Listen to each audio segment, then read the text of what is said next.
What is going on, guys? Jason Burke here, Styles Clash for life, coming at you on YouTube, and today I am wrestling with myself. I haven't brought you guys a wrestling video on my YouTube channel for quite a while, mainly because I'm really only watching indies and AEW right now, and I'm covering AEW for ProWrestlingJournal.com, so every Wednesday after AEW Dynamite, if you guys want to see my weekly Dynamite segment-by-segment breakdown, where I talk about each interview, each match, each character, in depth every single Wednesday, that is posted up Wednesday night / Thursday morning at ProWrestlingJournal.com. But I wanted to bring you guys a rare wrestling video back on my channel because I have a lot of eyes on my channel right now. And I wanted to bring you guys how I book WrestleMania 36. WrestleMania 36 is airing this Saturday and Sunday. They've broken it down into 2 nights. At the Performance Center, it's already been taped. They're doing a 2-night taped version where there's no fans. At the PC, they're just doing a social distancing version of a double-night WrestleMania. And so I wanted to kind of give you guys what I would do to try and salvage this WrestleMania. Some matches I'll keep, some matches I'll switch and do my own matches.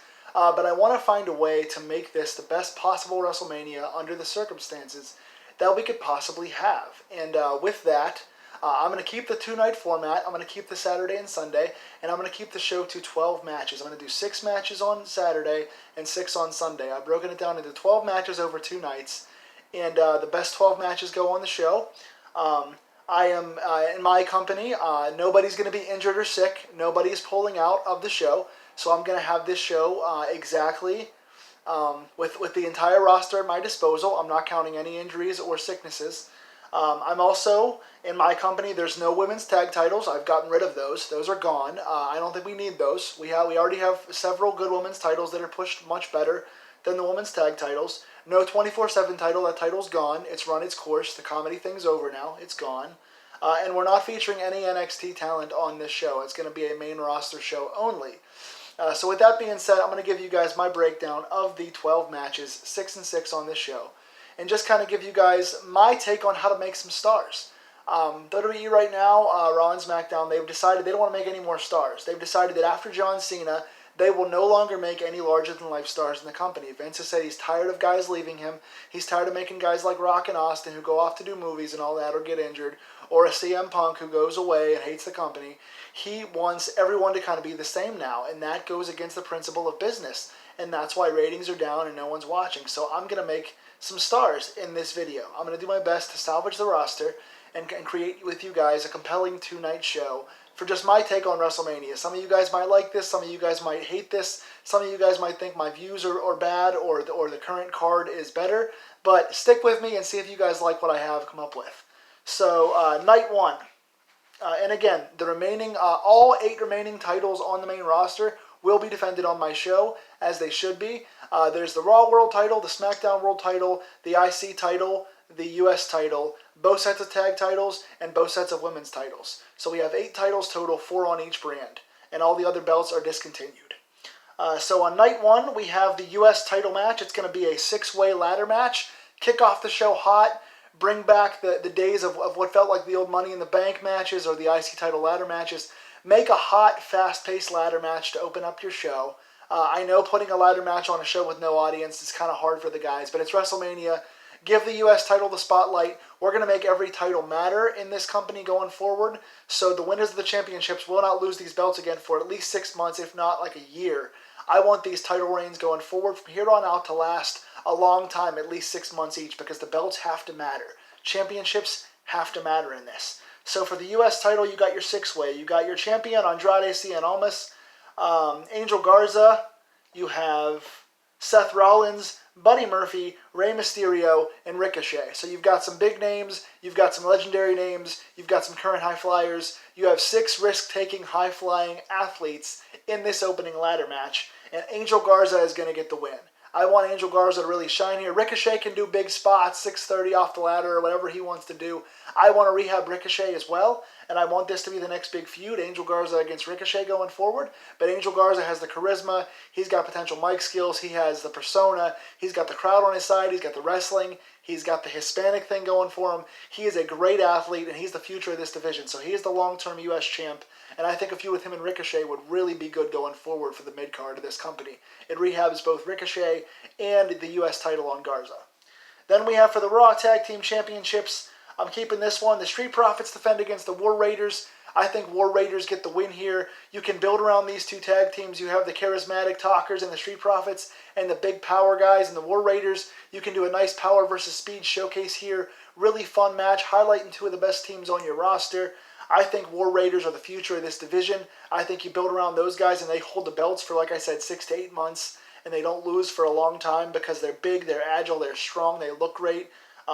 Ray Rowe could cut a promo. I like what these guys do in the ring. I think they can have an awesome show-stealing kind of match for the tag division and rehab the tag belts by keeping them on the War Raiders here. They get a big win. They hold the belts for a long time.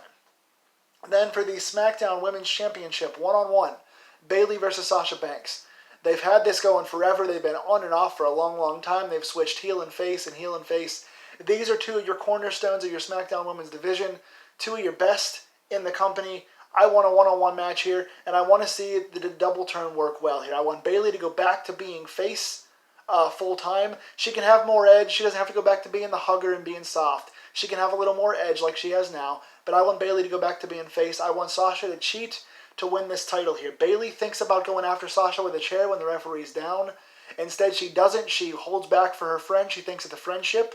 She turns face. Sasha, who we think is going to be a face, underhandedly turns on Bayley, hits her with the chair, wins the title. So now you've got the SmackDown title on a heel Sasha Banks who can hold the belt for a long time and have a long-standing feud. They can have a 6-month feud with heel Sasha against face Bayley for the SmackDown Championship. We've turned Bayley back into what's best for her, most marketable for her character, and turned Sasha into the natural heel that she is for her character, and given Sasha the championship, and what should be a great feud going forward.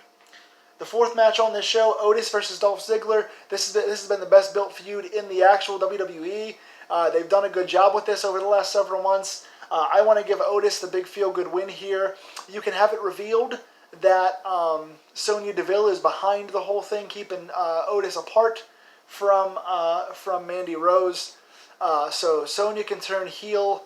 But Dolph Ziggler at this point, I would have liked to have pushed Dolph Ziggler heavily for like the last 7 years, but he's buried at this point. He doesn't matter as an attraction anymore. He's kind of not fixable at this point. So have Sonya turn heel. She is a big killer UFC-style future of the women's division. Make her a big star here. She turns heel. She gets mic time. She gets a lot of squash wins going forward. Push her big time. Have Otis get the feel-good win. Mandy makes out with Otis at the end. Have Otis and Mandy wind up being together in the sunset. And then you can have Sonya attack Mandy in the back on SmackDown to continue their feud. So now you've built up Sonya Deville as a monster heel. You've given Otis the big feel-good win, and he and Mandy can pay off their storyline. You have Undertaker versus Aleister Black.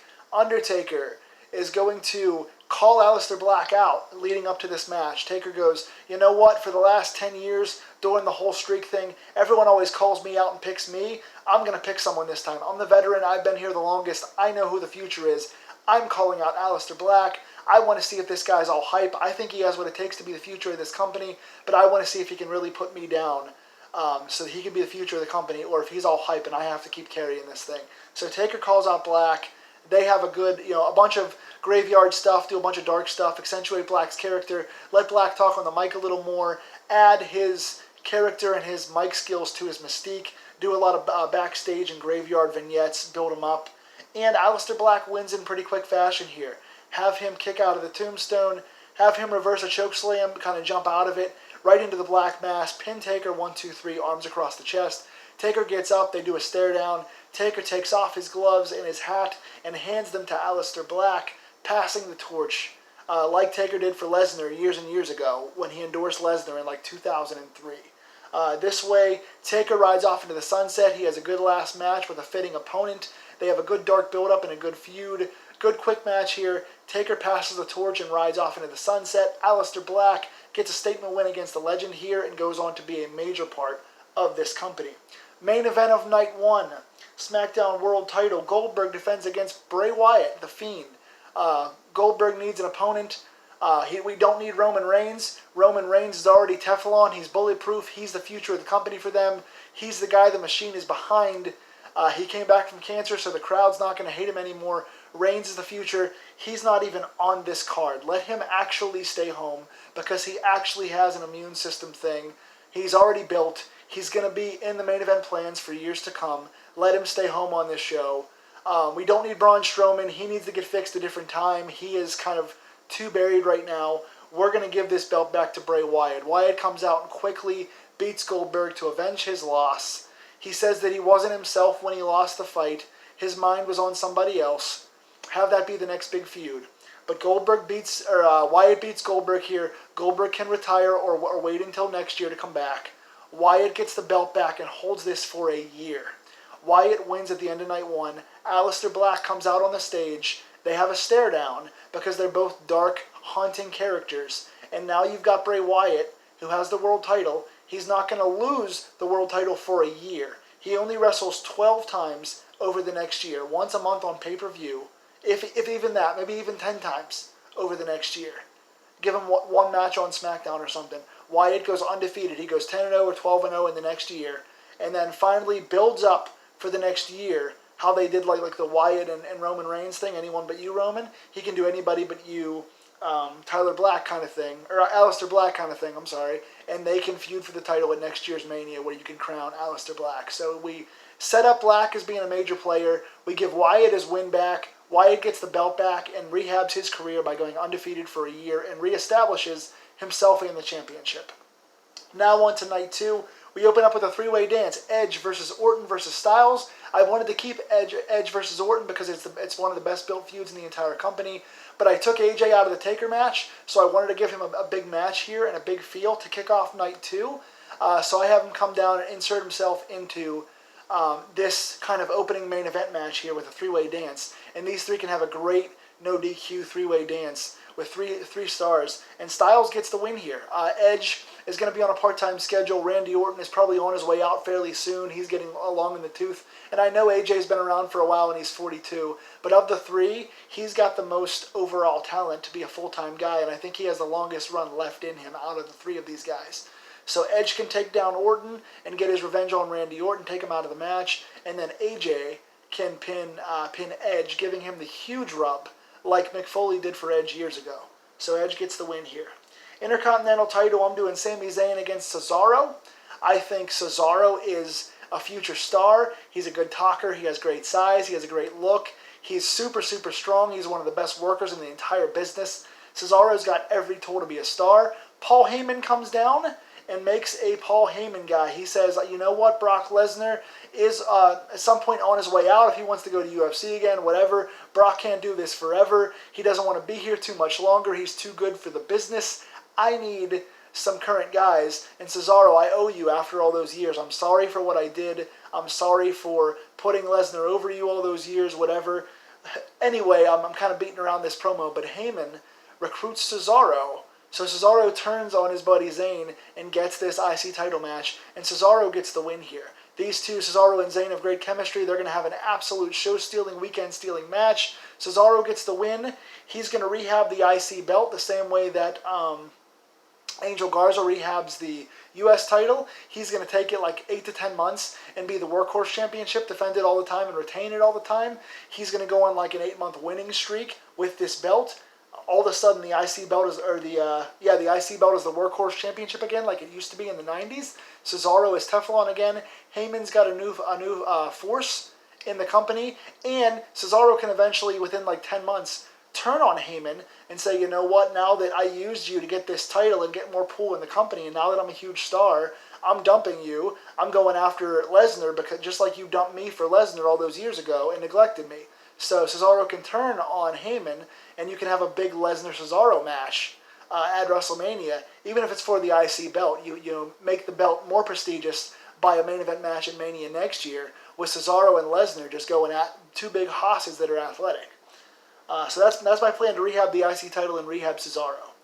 Then we have for the SmackDown tag titles, make it like a 4-way fracas. It can be a fun spot match. You can do your Miz and Morrison against the Usos, against the New Day, against the team I'm inserting for the championships, Daniel Bryan and Drew Gulak. They have a good angle going on. They had a great match last month. They are two of the best technicians in the entire business and two of the best promos. These guys match up so well. The sarcasm, the wit, the wrestling ability. I love these guys. They're pros. I think Gulak and Bryan can be your long-term SmackDown tag champs. I'm going to have those guys inserted in this match, and they're going to win the tag titles. I think having a technician tag team who can do their PowerPoint stuff, who can do their Save the Earth stuff, they can be a very charismatic heel technician team who can outclass you on the mic with sarcasm and outclass you in the ring with their technical abilities and submission work. They could be a fun tag team who can really run SmackDown for a long time.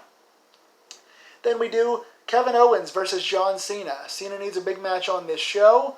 I obviously no longer have him in the spot that he's in with Wyatt, so I wanted to have Kevin Owens. Cena can say, you know what, I've been the face of this company since 2003. I think you have what it takes to be the face of the company, kind of similar to what happened with Taker and Aleister Black. I think Owens doing the whole Stone Cold rebellious thing. I think he can be your anti-hero, your sarcastic fan, the people the fans love on the mic. I think Owens and Cena have great chemistry. They had great matches in the past, and I think Owens beats Cena here. If Owens beats Cena in dominating fashion, he can wind up being a future face of the brand. He winds up being the #1 contender on Raw, and him and Rollins can feud for the contendership. Rollins being the top heel and Owens being the top face. They can feud with the winner of the Raw Championship match at the end of the night.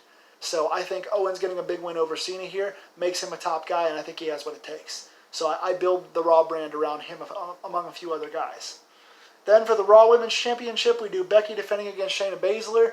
Becky's had this belt for a year. Shayna Baszler is hot. Shayna's gotten better and better in the ring. She has a good style. She's a natural heel. She's good on the mic. I give Shayna Baszler this win, and I let her run with the Raw Women's title for a long time.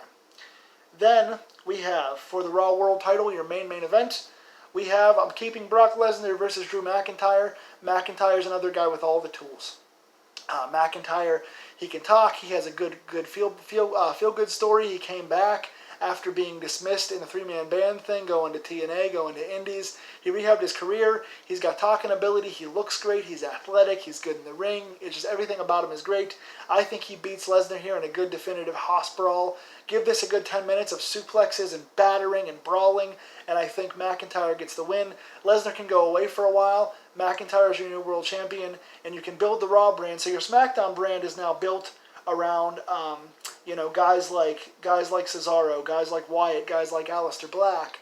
On Raw now, you've got guys like McIntyre as your champion, with guys like Rollins and Owens chasing. Guys like Buddy Murphy are going to maybe be a big deal. Guys like Garza will be a big deal. Now you've suddenly got two brands full of guys with two full-time champions who can make a difference. And you're using your legends to make your new stars. More people than ever are watching this show. A big audience watches WrestleMania. They're going to know guys like Cena and Taker and Goldberg and Lesnar. They're not going to know these guys like Owens and, who else do I have? Owens and Drew McIntyre and Bray Wyatt. That you're going to have to use your established guys to make new guys. And that's what I think needs to happen here on this show. So tell me if you guys like my lineup and my matches. Tell me if you guys like the outcomes.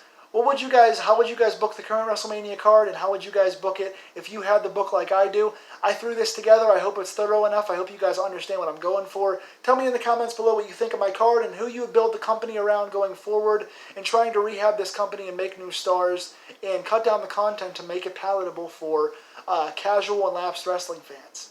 Thanks, guys. It's been Wrestling with myself. Stay safe, enjoy WrestleMania, and I'll see you soon.